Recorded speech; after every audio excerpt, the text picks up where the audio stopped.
Et sentir son pouvoir, et là pour le coup la dispute peut être une bonne stratégie malheureusement, mais on va essayer de trouver d'autres moyens de leur donner. Sentir son pouvoir, ça c'est vraiment un point clé et c'est souvent une découverte pour les parents que j'accompagne sur le sujet des disputes parce que on voit le pouvoir comme quelque chose de négatif. Et pourtant, on a tous besoin, on a tous en fait, le pouvoir, ça se relie aussi au libre arbitre, si tu veux. On a un pouvoir personnel.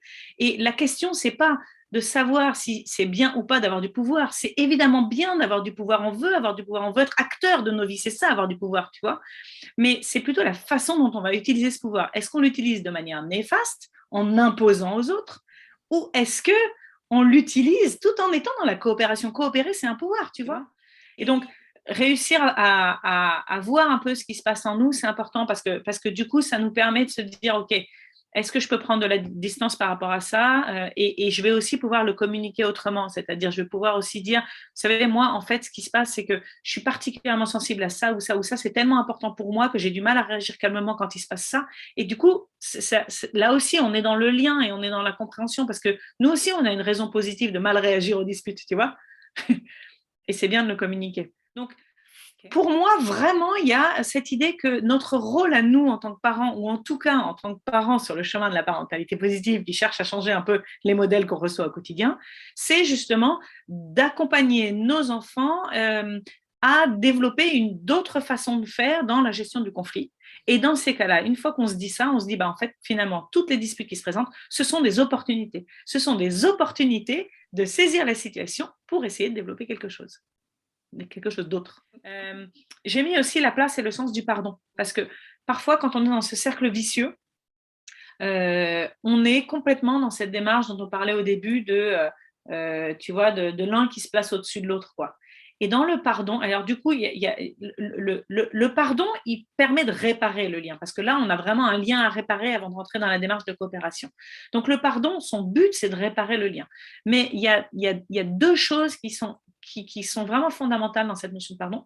La première, c'est que il ne répare le lien que si les gens ont envie de réparer le lien. Donc, la démarche qu'ont les adultes d'imposer à un enfant de dire pardon, elle n'a pas de sens. D'accord? Et ça, c'est hyper important. Et alors, parfois, ça veut dire qu'il y a des parents qui me disent, mais alors attends, ça veut dire que du coup, il a fait un truc, je suis OK pour qu'il ne dise pas pardon. Bah, fondamentalement, je ne suis pas complètement OK, mais est-ce que ça aurait un sens qu'il dise pardon parce que je l'oblige à dire pardon? De toute façon, non.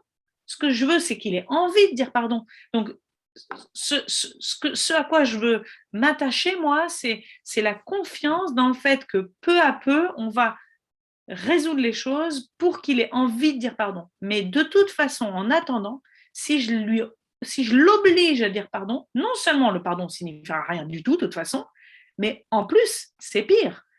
Il créera encore plus de ressentiment. Ouais, mais par contre, vu de l'autre côté, est-ce que c'est pas important que l'autre reçoive le pardon? Bah, non, parce qu'il le sait bien que ce pardon, il n'est pas honnête.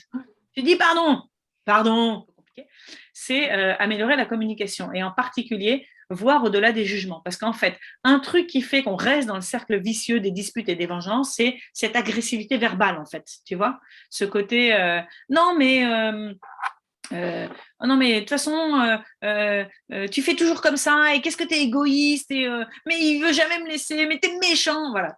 Toutes ces espèces d'agressions, les étiquettes qu'on pose sur l'autre, etc. Et en fait, il y a un principe qui est hyper important, c'est que le jugement de quelqu'un, que ce soit nous qui exprimions un jugement ou l'autre qui nous le renvoie, le jugement de quelqu'un, il lui appartient. En fait, il traduit quelque chose qui est chez lui, tu vois.